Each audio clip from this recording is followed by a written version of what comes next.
Hello guys, hello mga kabali ko dyan. Sa video nito guys, ang gagawin po natin ngayon is mag-unbox po tayo ng parcel na in-order po natin sa Shopee. No? Subuksan po natin guys, parcel na in-order po natin sa Shopee ay gamitin po ng ating little vlogger sa darating na buwan ng wika. So, may in-order po tayo para sa kanya, para ito ay isusuot niya po sa kanyang buwan ng wika. So, ito guys, haba. Ganito kalaki yung ating in-order. No? So, buksan po natin guys kung tama ba at saka walang damage po yung dumating po sa atin. No? So, ito guys. Unbox na po natin.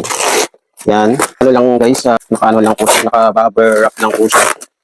Ayan. Naka-improvise lang po yung karton niya sa loob. No? Sana maganda yung quality at alam pong damage, no? Para hindi po tayo problema kasi malapit na po yung kanyang buwan ng wika.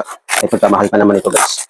Nag-order tayo ng kanyang susuotin kasi nung last ng month of nutrition, okay, month of nutrition, hindi po kami naka-prepare at wala po siyang nasuot na damit. So, kaya ang sinabi ko sa sarili ko noon guys na kasi naka-ano lang po siya, naka-PE uniform siya lang yung hindi nakasuot ng costume. So sabi ko sa sarili ko babawi na lang po kami sa sunod na nila, kung activity nila. So ito guys, kahit medyo mahal, binili po natin para at least diba, mabigyan po natin yung ating sarili at makita yung ating little vlogger na at least naka-costume po siya sa kanyang mga activities sa school. So ito na guys, no. Ito, mayroon po siyang yan, hawak na sibat. Improvise na sibat, no? Yan. Kita nyo guys, no? At mayroon po siyang, actually guys, ang aking order is, buwan ng wika niya is, yan, hati-hatihan guys, no? Yan. So, tingnan natin. So, ito guys. Yan.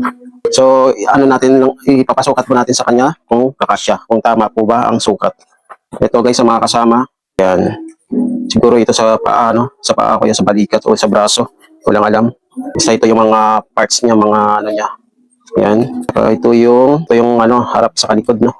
Yan, ganito yun. Sa likod niya. So, parang i-assemble pa po natin ito, guys, no? Hindi natin alam kung paano, pero titingnan natin kung paano natin ikakabit po ito kay Little Vlogger, no? So, guys, mamaya ipapasukat po natin ito para malaman po natin kung fit po sa kanya, no? So, standby lang guys, stay open para po malaman po natin, no? Ano ko lang guys, dagdag ko lang, mayroon pala dito siya guys ng goma sa gilid. Ito pala pantali niya, no? So, pag nilagay po natin sa harap, sa likod, ito po yung maging silbing kabitan niya. At siguro, ito yung sa braso niya siguro, no? Yan. Magkabilaan po yan guys. Ito no? Saka itong kanyang corona. Ito maging corona niya guys. Ito yung nilalagay eh. Tama.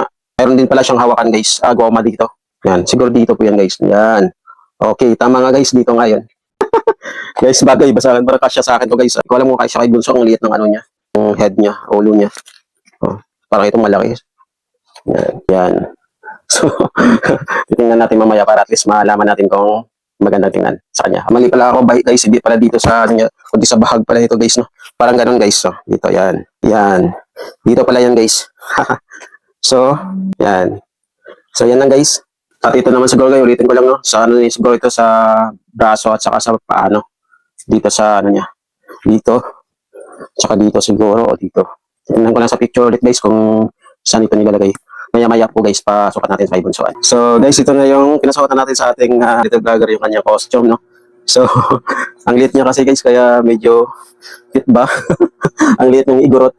Tingnan nyo guys, ito na. Ikot nga, ikot. Yan. Tapos yan naman siya. Yan. Ikot. Yun. Ganyan lang guys. Yung kanyang ikot. Yan. So, ito na siya guys. Tingnan nyo guys. Bagay ba sa kanya? Sa costume niya. Yan. Medyo mahaba yung kanyang Are you happy your costume? Pakita mo kay ate. Gillian. Halika nga dito. So, ayan lang guys, no? Nandito na lang. Bye-bye. Bye-bye.